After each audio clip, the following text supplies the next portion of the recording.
Hop, et je lance.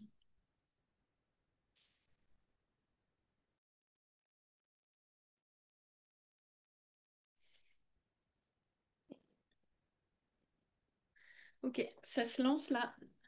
Je sais pas si Euh, toi tu peux checker de ton côté si tu as bien la diff. ouais, je vais Normalement, faire. ça doit être bon. On doit être en Ok, live. Oui, je vois le petit bouton super. live. C'est bon, on y est. Bon, super. Virginie, contente de te retrouver une nouvelle Yes, fois. notre rendez-vous hebdomadaire. Ouais, Ouais. moi aussi, très contente de te retrouver, Aurélie, et de parler d'un sujet super important qui concerne beaucoup de personnes. Tu veux que je le lance? Je le dis? Ouais, ouais, vas-y. Lance-le. Euh, je te lance. C'est le lance-roquette. Euh, donc, c'est la thématique de l'insécurité affective. Donc, l'insécurité affective, ça peut être un gros mot, mais ça veut dire des choses très concrètes. Ouais. Donc, comment, on va parler des profils, on va parler de tout ça, mais d'abord, moi, j'aimerais que les gens puissent se projeter et se dire qu'est-ce que ça veut dire l'insécurité affective? Comment je sais si je suis dans cette situation ou pas? Ok. Alors, déjà, le fait de savoir si on est dans une insécurité affective, ça va passer par comment on se sent au quotidien. Puisque on parle d'insécurité, donc ça veut dire que dans une relation amoureuse, on va avoir une tendance à se sentir insécure. C'est pas forcément une insécurité physique, mais là on va parler surtout d'insécurité émotionnelle. Et donc si je prends mon cas, encore une fois, euh, moi je fais partie des personnes qui, pendant de très nombreuses années, avaient un profil d'attachement insécure. Et la manière dont ça se manifestait chez moi, c'était régulièrement une peur de l'abandon. C'est-à-dire que au début d'une relation, tout allait bien, tu sais, c'est un petit peu les petits papillons dans le ventre, t'es sous le charme de l'autre personne, t'as des petits mots doux, des petites attentions, tu vas voir les premiers je t'aime. Donc au départ, en général, tout va bien, tu vois. C'est après quand on s'installe dans la relation et que ça devient un peu plus sérieux, où là, il y avait une espèce de programme en moi qui se déclenchait, et ce programme, il était lié à la peur. Je commençais à développer cette peur de perdre l'autre, cette peur de ne plus être aimé, et du coup, cette peur d'être abandonné.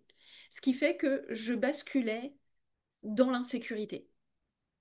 J'avais régulièrement peur d'être quittée. Et donc, cette peur-là, ça engendrait chez moi des comportements du style euh, en faire trop. Tu vois, j'avais tendance à en faire trop. Donc, les besoins de mon partenaire passaient avant les miens. J'allais me plier en quatre pour satisfaire l'autre, faire en sorte qu'il soit heureux, il soit bien dans la relation, quitte moi à sacrifier mes propres besoins, mes propres désirs. Donc ça, c'est une manière que j'avais et que peut-être les personnes là ce soir dans le live aussi vont retrouver ça. C'est ce truc de ben je fais passer les autres avant mon propre bien-être et mon propre bonheur en me disant que si je le fais, je vais être plus aimée, je vais recevoir plus d'amour en retour, je vais avoir de la reconnaissance, je vais avoir de la considération. Et bien souvent, c'était l'effet inverse en fait que ça faisait. C'était qu'à un moment donné, à force de trop donner, ben quelque part, j'espérais recevoir à la hauteur où je donne. Et quand tu espères recevoir à la hauteur où tu donnes, bien souvent tu es déçu. Parce qu'en plus, j'avais une certaine manière dans ma tête de me dire j'aimerais recevoir de cette façon-là. Et donc, si je le recevais pas, j'étais déçue. Et je pouvais commencer à être frustrée. Et puis, du coup, ça accentuait encore plus mes insécurités, mes peurs. Et donc, je redoublais d'efforts pour en faire plus. Et là, du coup, c'était un peu la spirale infernale. Parce que il existe plusieurs profils d'insécurité.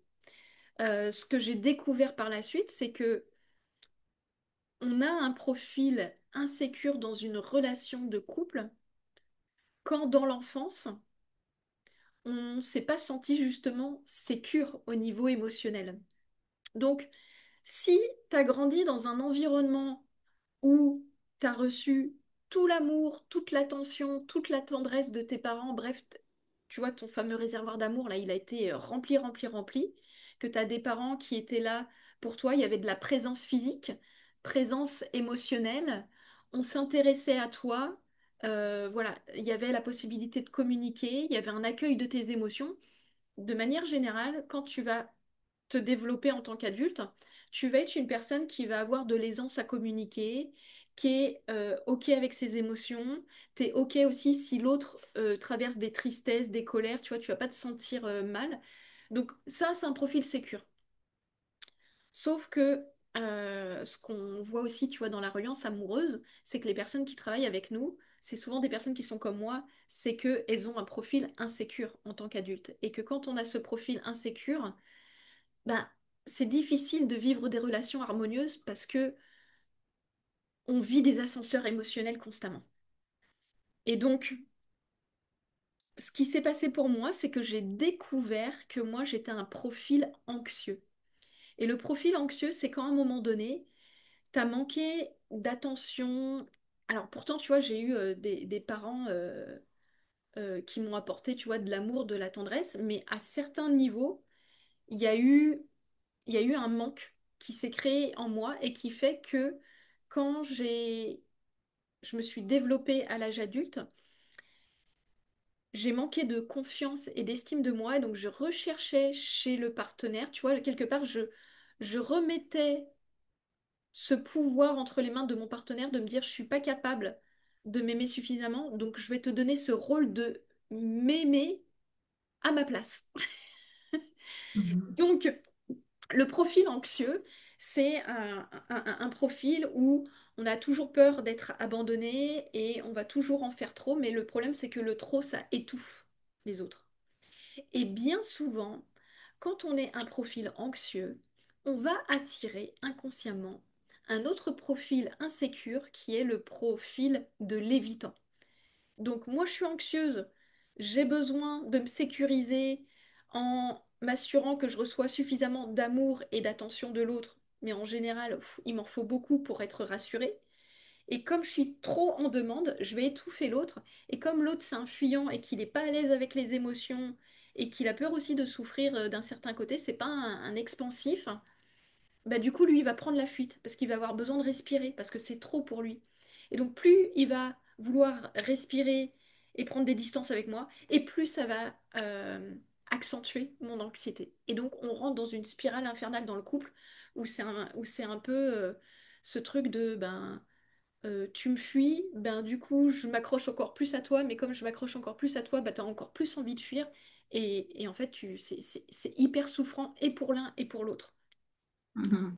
Donc, dans Et la je pensais, ouais, Ouais. pardon, J'allais dire, continue. dans la reliance amoureuse, on a souvent cette notion de profil de euh, je me sens en insécurité dans le couple, je sens que l'autre m'échappe, tu vois, je sens que l'autre part et je suis terrorisée à l'idée d'être abandonnée ou de me retrouver seule, tu vois. C'est ça, se retrouver seul. Et ça, je l'entends beaucoup et moi, c'est quelque chose sur lequel aussi, personnellement, aussi, j'ai beaucoup souffert. Et je pensais à un autre aspect aussi peut-être de ce profil insécure. Peut-être tu pourrais en parler de ça aussi. C'est est-ce qu'il n'y a pas cet aspect de la suradaptation? C'est-à-dire non seulement de vouloir que la personne, enfin, avoir peur que la personne ne parte, mais ça veut dire aussi toujours vouloir, ouais, se suradapter à l'autre Ouais. et à ne, en fait s'oublier quoi en fait. Je me rappelle aussi dans des relations où c'est marrant parce que de voir la personne en face dans un profil anxieux, ça m'est arrivé aussi en tant qu'insécure d'attirer un autre insécure, mais aussi anxieux. Et là, tu vois, j'étais en train de réfléchir à ce que tu disais et je voyais la personne qui finalement ne m'a pas montré son vrai visage. Parce qu'à la fin, elle voulait tellement faire bien avec moi.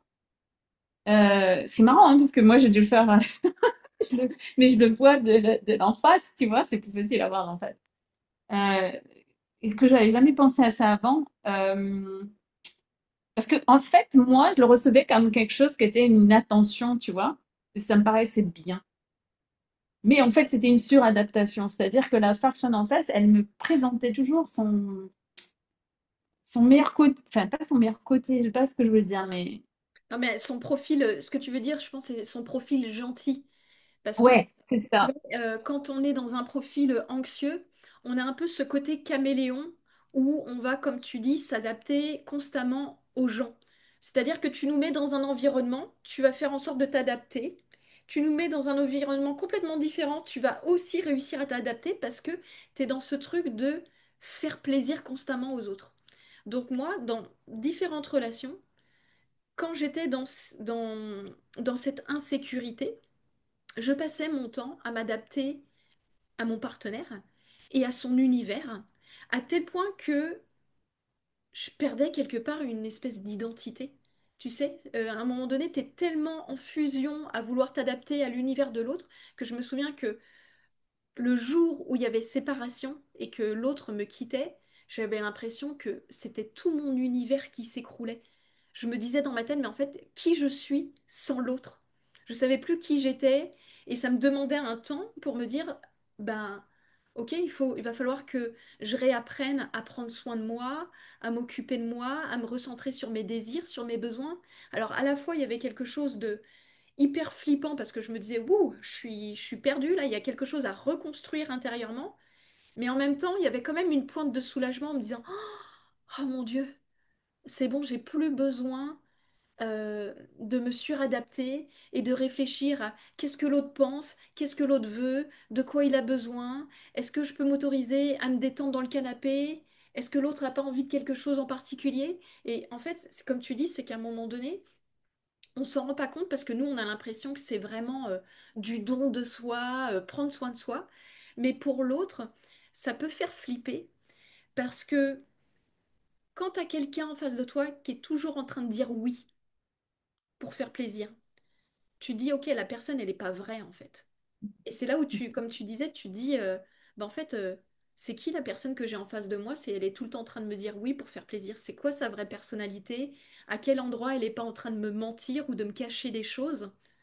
Et donc, du coup, ça met pas en confiance. Alors que pourtant, un anxieux, il veut tout faire pour mettre à l'aise, il veut tout faire pour mettre en confiance, il veut tout faire pour qu'il y ait de l'harmonie, et au point d'en faire trop, mais aussi d'en dire trop. Parce qu'en général, le profil anxieux, ça veut parler tout le temps, tout de suite, maintenant, avec intensité. Alors que l'autre, c'est ouh, c'est trop intense là, laisse-moi du temps, laisse-moi de la distance, alors que l'anxieux, c'est tout de suite. Mais le fuyant, lui, c'est plutôt non, laisse-moi, je me retire dans ma grotte, je vais processer le truc et après, on discute quand j'ai processé.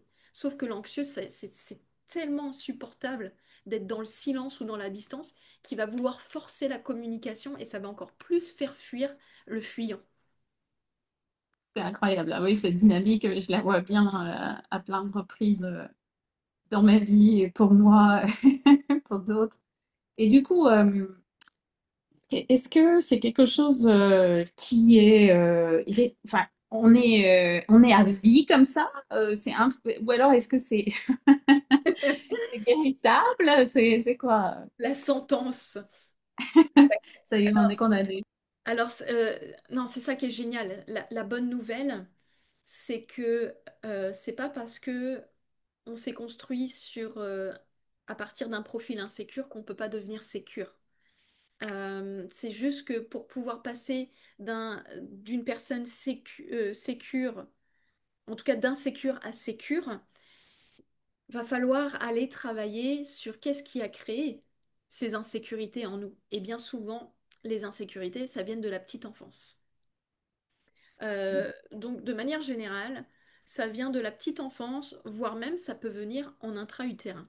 Mais entre guillemets, à partir du moment où les parents ont décidé de nous concevoir jusqu'à l'âge des 7 ans à peu près, ça ne veut pas dire que tu n'as pas des traumas après tes 7 ans. C'est juste qu'entre tes 0 et tes 7 ans, ton cerveau n'est pas câblé pour filtrer les situations du quotidien. Entre 0 et 7 ans, on a un cerveau où toutes les informations rentrent directement dans l'inconscient. et il n'y a aucun filtrage pour dire non, ça je prends ou ça je prends pas. Donc, ça nécessite d'aller guérir les blessures, les traumas qui ont fait qu'on est devenu une personne insécure, qui a de la difficulté à exprimer peut-être ses émotions, ou au contraire qui exprime trop ses émotions, en tout cas qui n'arrive pas à pouvoir être en paix et serein dans une relation. Et puis, bah, bien sûr, ça nécessite, au-delà de guérir les blessures, de guérir les traumas, ça nécessite aussi de pouvoir développer des compétences. Parce qu'en fait, moi, ça fait plus de 10 ans maintenant que je me suis formée à la communication. Et un truc sur lequel, à la base, moi, j'étais fière dans mes couples, c'est que je me dis, je savais pas que j'étais avec un fuyant, parce que j'ai attiré que des fuyants. J'ai pas attiré d'anxieux. Donc je me disais, ah bah le fuyant, il veut jamais communiquer, c'est moi qui suis bonne en communication. Et ça a été une grave erreur. Parce qu'en fait, je pensais que parce que c'était moi qui voulais communiquer dans le couple, du coup j'avais une bonne communication. Mais en fait, je me suis rendu compte que c'est pas parce que je parlais beaucoup que les mots qui sortaient de ma bouche étaient bons. Au contraire, j'utilisais plein d'activateurs de conflit qui faisaient que ça faisait encore plus fuir la personne que j'aimais. Donc, à la fois, faut aller guérir les blessures et à la fois, faut aussi aller développer une nouvelle manière de communiquer qui fait que ce qui va sortir de notre bouche, ça va pas faire fuir l'autre, mais au contraire, ça va permettre à l'autre de mieux nous écouter, de mieux nous comprendre et de pouvoir recréer une relation de partenaire, tu vois, d'alliance. Parce que souvent, à un moment donné, à force de conflits et à force d'insécurité, on en vient à voir l'autre comme un ennemi plutôt que comme un allié. Donc, le but dans la reliance, c'est de travailler aussi sur cet aspect de la communication où on fait en sorte de recréer une alliance entre nous pour retrouver de la complicité, retrouver du partage, retrouver quelque chose d'harmonieux.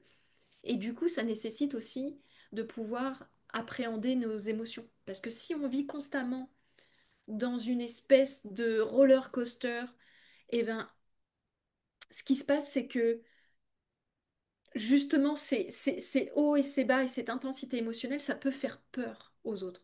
Et ça peut faire surtout peur à un fuyant. Donc l'idée, c'est aussi de voir comment on va pouvoir, grâce à des techniques, réussir à apaiser nos émotions, mieux les digérer, mieux les processer pour que ça soit pas impressionnant pour les autres. Et puis c'est surtout que on ait la capacité de pouvoir se sécuriser nous-mêmes et qu'on soit pas en dépendance, que ce soit quelqu'un qui nous sécurise. Parce que sinon, c'est là où on rentre aussi dans cette notion de dépendance affective et que notre équilibre intérieur dépend constamment des états d'âme et du bien-être de l'autre, quoi. Donc si l'autre va bien, je vais bien. Si l'autre va mal, ça y est, c'est tsunami émotionnel à l'intérieur de moi. Mm. Ouais, c'est super important de pouvoir se rééquilibrer, se réguler de soi-même, hein, et d'avoir cette capacité de se reposer sur soi, de trouver en soi ses ressources. Moi, j'aimerais bien revenir sur un truc là que tu viens de mentionner sur justement les émotions. Et je me demandais si c'était quelque chose de typique. Moi, j'entends souvent parmi les gens qui viennent en entretien avec nous, des personnes qui parlent d'avoir cette colère. C'est-à-dire que c'est des personnes qui vont faire, qui sont toujours gentilles dans le sens où elles s'adaptent à la personne, elles vont faire des choses pour les autres, elles vont faire des efforts, etc. Et puis, souvent, elles me disent, mais il y a un moment donné, j'explose. C'est comme si il y a cette émotion de, et elles vont dire des choses et vont faire des choses, mais méchantes ou agressives ou sur qu'elles se disent, moi je suis même surprise que je réagisse comme ça et ça semble être tellement en contraste avec le reste du temps, la façon dont elle procède, dont elle se comporte. Ouais, Est-ce que c'est quelque chose qui est typique à ton avis c'est typique des profils insécures, de Ok. manière, de manière générale. Parce qu'en fait, je sais pas si tu l'as déjà entendu, ou en tout cas si les personnes qui vont regarder ce live ou en replay l'ont déjà entendu, mais on dit que souvent, émotionnellement, on reste bloqué à l'âge de nos traumas.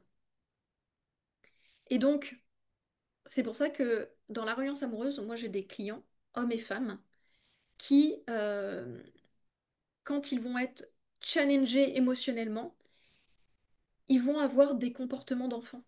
C'est des réactions d'enfants. Mhm. Moi, par exemple, ça m'est arrivé plein de fois quand j'étais touchée émotionnellement, je boudais. Donc, tu vois, c'est tu boudes, tu fais la gueule, tu parles plus à l'autre dans l'espoir qu'ils viennent vers toi et puis tu sais qu'ils fassent en sorte d'arranger la situation. Donc, des fois, tu peux bouder ou des fois, tu vas te mettre à piquer une colère parce qu'il y a un truc qui va pas. Mais si tu vas voir à l'intérieur de toi, souvent tu dis, mais là, c'est pas l'adulte qui réagit, c'est le petit garçon ou la petite fille. Et quand je pose la question à mes clients, des fois ils me disent, ah bah là, si je prends le temps d'aller sonder à l'intérieur de moi, la petite fille, elle a 3 4 ans là. Ou le petit garçon, il a 5 6 ans.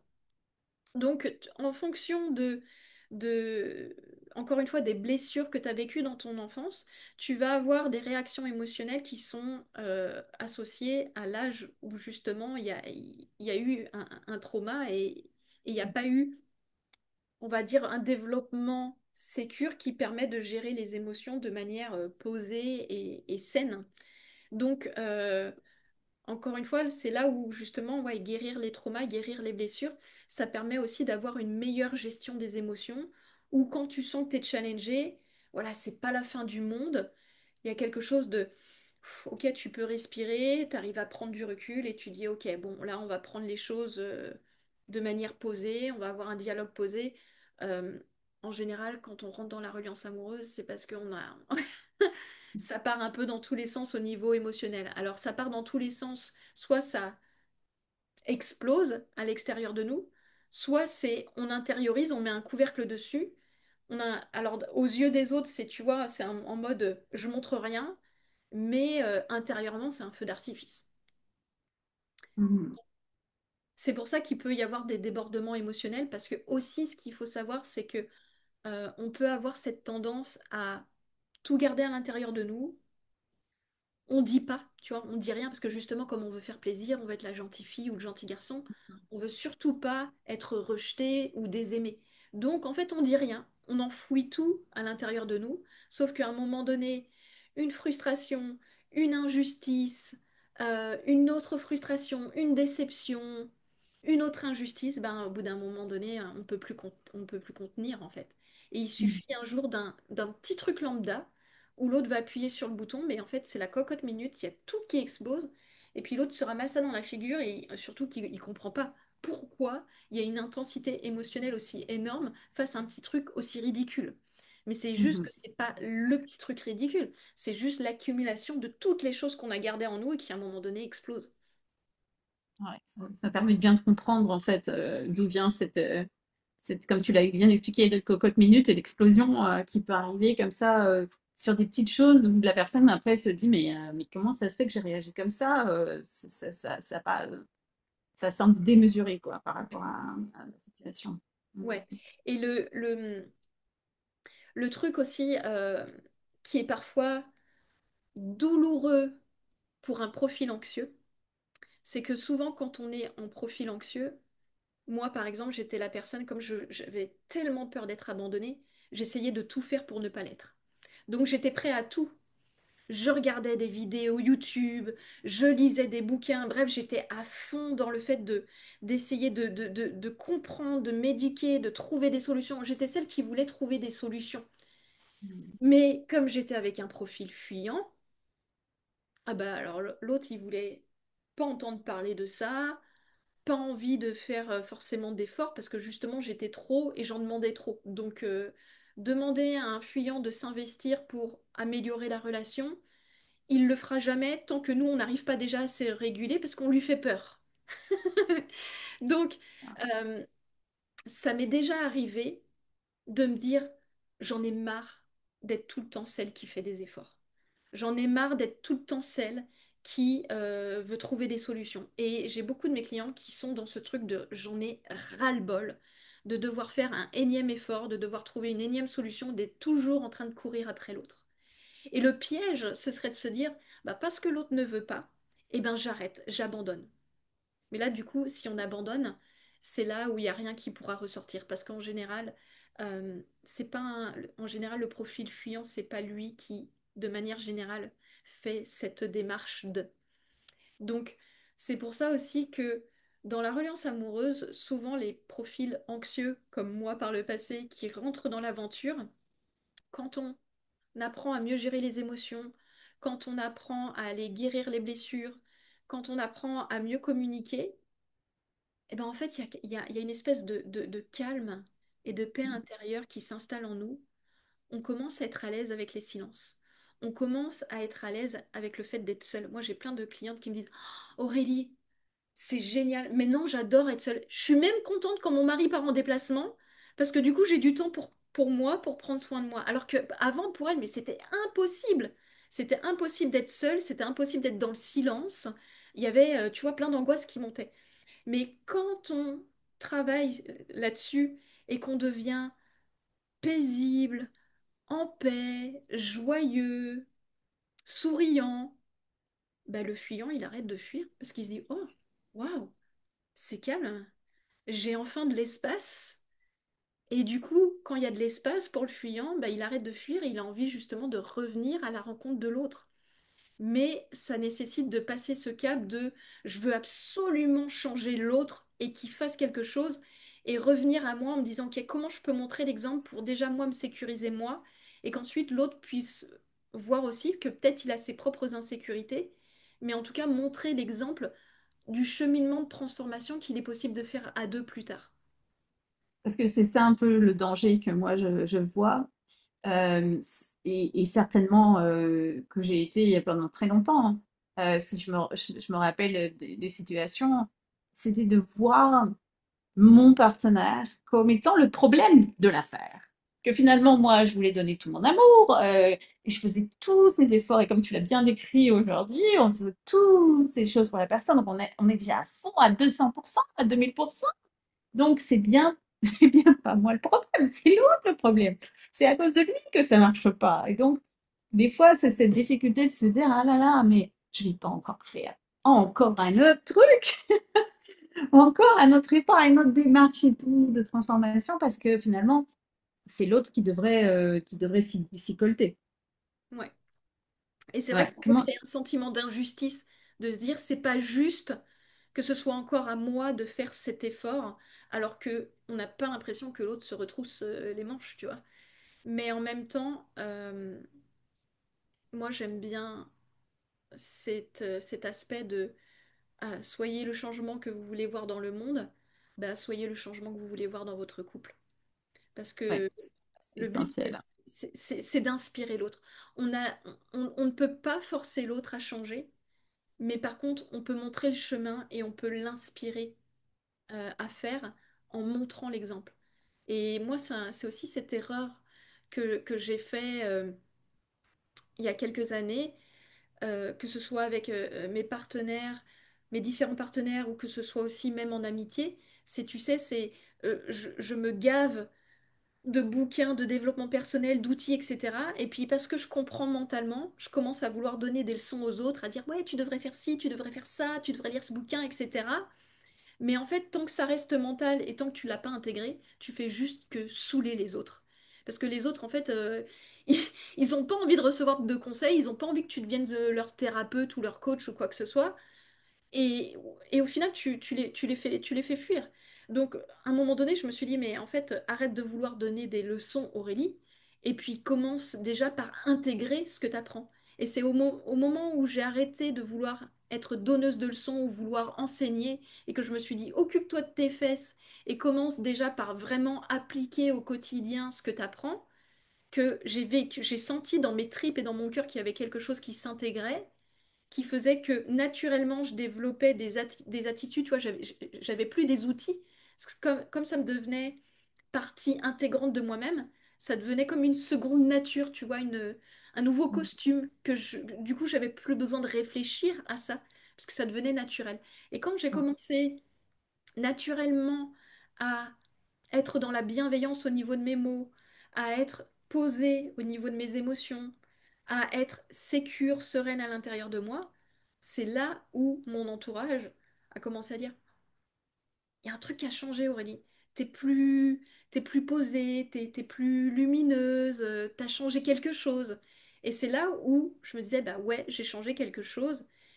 Est-ce que ça t'intéresse de savoir? Est-ce que tu veux savoir un peu plus? Toi, j'imposais pas, je proposais par la suite.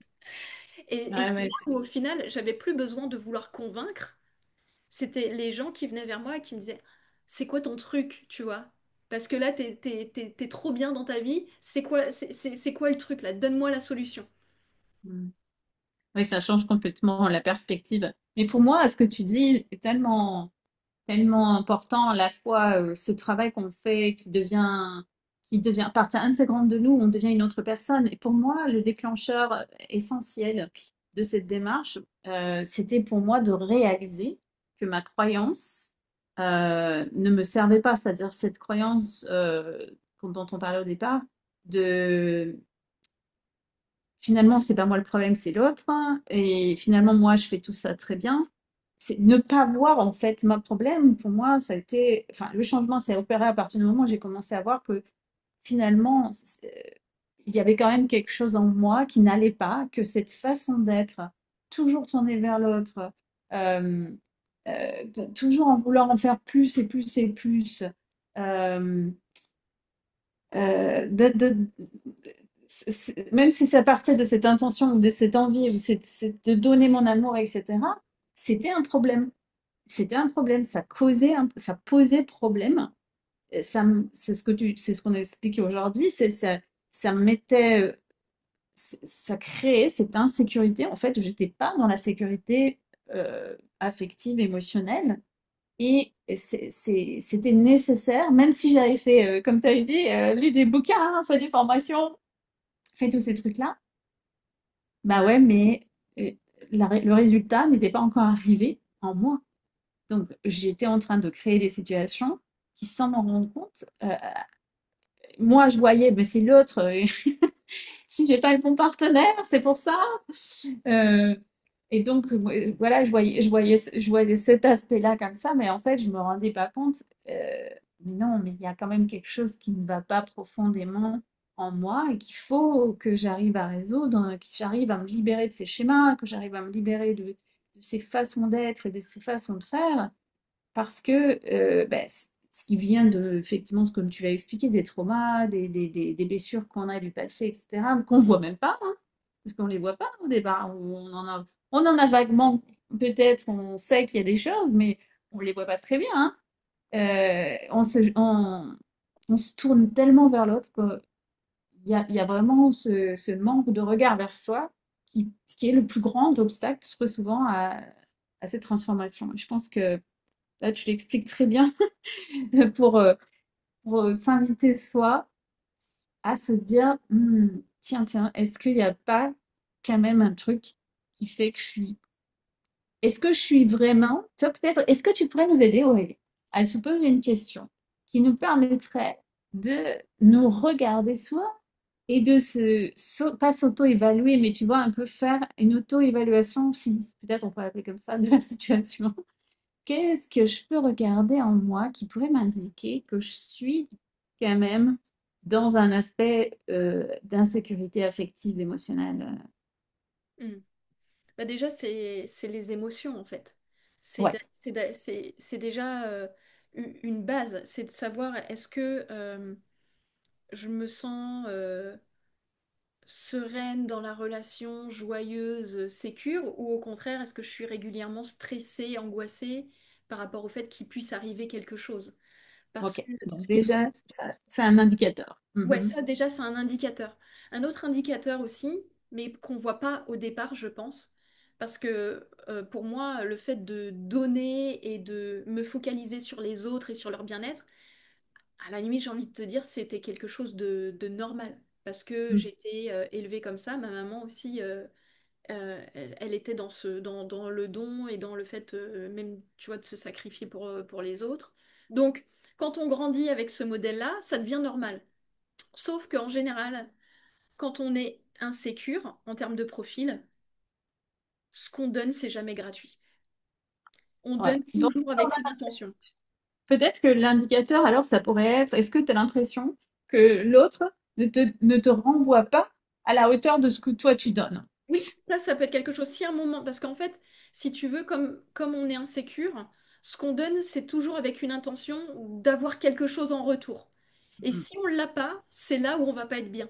Donc ça, c'est un indicateur aussi, c'est de se dire, est-ce que je donne parce que c'est joyeux, c'est léger, c'est spontané, ou est-ce que ça part d'un endroit justement euh, insécure ou d'une, tu vois, d'un endroit où j'ai peur.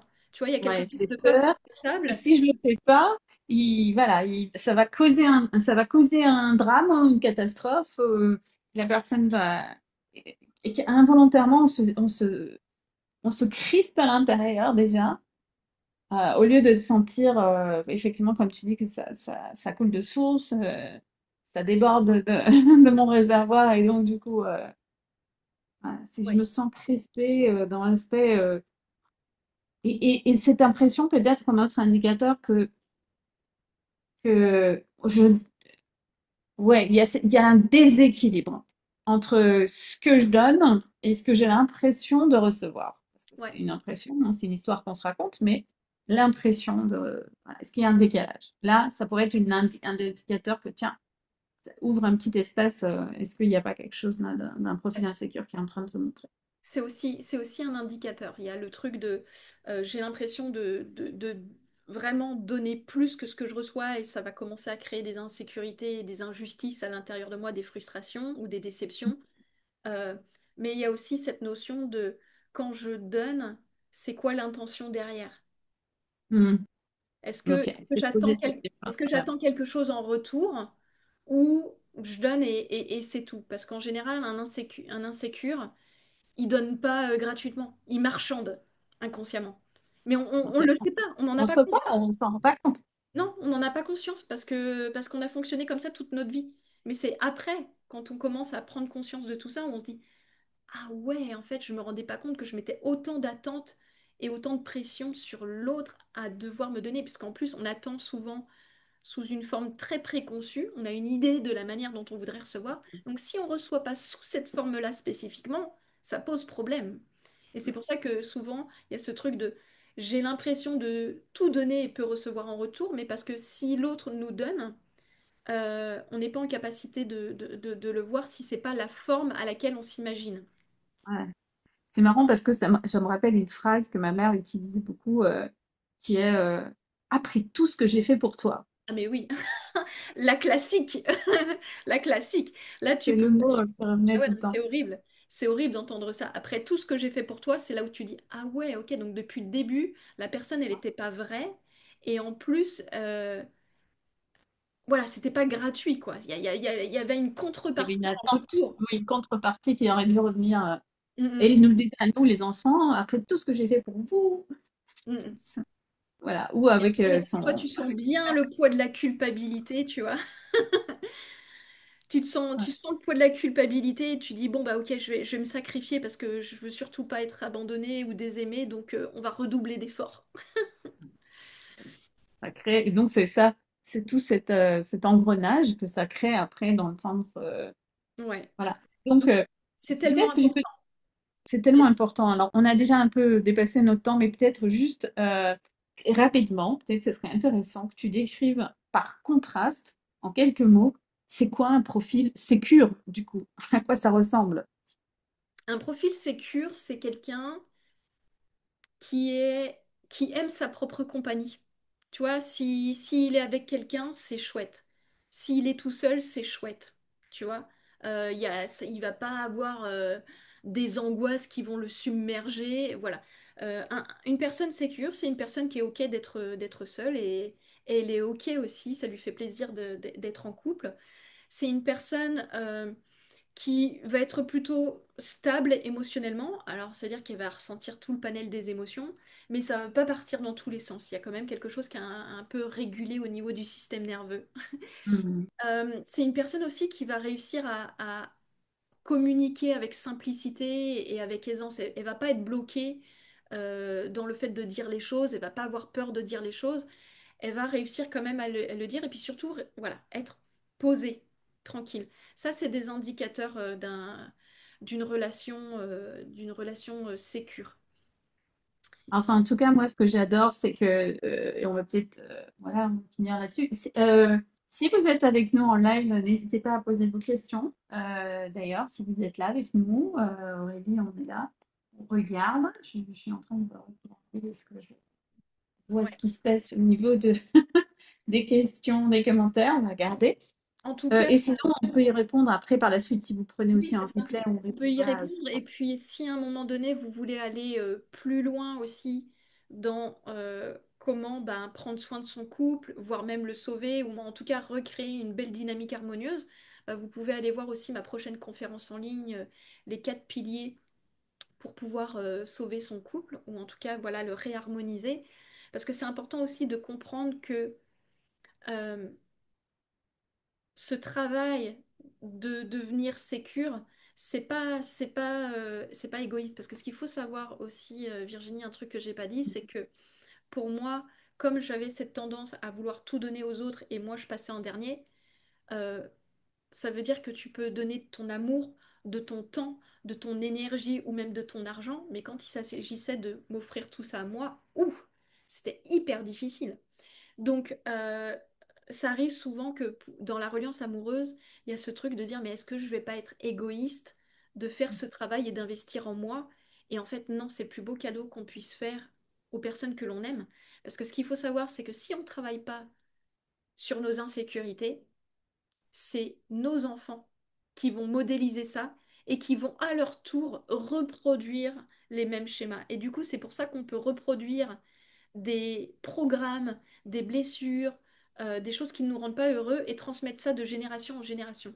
Donc dites-vous que en plus, si vous êtes parent, c'est quoi de mieux en termes de cadeaux que de se dire, ben, ce travail-là, c'est un cadeau que je fais à mes enfants parce qu'ils vont pouvoir modéliser quelque chose de sécure et pas se retrouver plus tard dans des relations dysfonctionnelles. Carrément. C'est super important. Ouais, de se rendre compte que finalement, on est vraiment dans un système. Donc, le système de famille, le système de couple, et que quand on bouge une partie du système, c'est tout le système qui va en bénéficier finalement. Donc, en Exactement. faisant ça, de toute façon, c'est l'effet qui se coule. C'est l'effet d'abord primaire, c'est sur soi, de se sentir bien, de se sentir à l'aise avec soi-même, et se sentir en harmonie avec soi. Mais l'effet qui se coule super bien, c'est que voilà, c'est les autres qui en bénéficient aussi. Super. Bah, en tout cas, merci. Je crois qu'il y a Christiane qui nous regardait là en direct. Il y a aussi Ludmila. Voilà, vous êtes quelques-uns là en ligne, donc merci à vous. Et puis, comme on disait, s'il y a des questions, bah, avec plaisir pour y répondre en commentaire. Et puis, pour ceux et celles qui aimeraient en savoir plus sur comment devenir sécure dans une relation, bah, je vous invite à aller voir ma conférence en ligne. Virginie va vous mettre le Je vous lien mettrai en le lien. commentaire. Voilà. Un grand Super. merci à toi, en tout cas, Virginie, pour avoir Merci à lancé ce toi, sujet. Aurélie. Avec Bisous à plaisir. tous. À la semaine prochaine. Au revoir. Bye.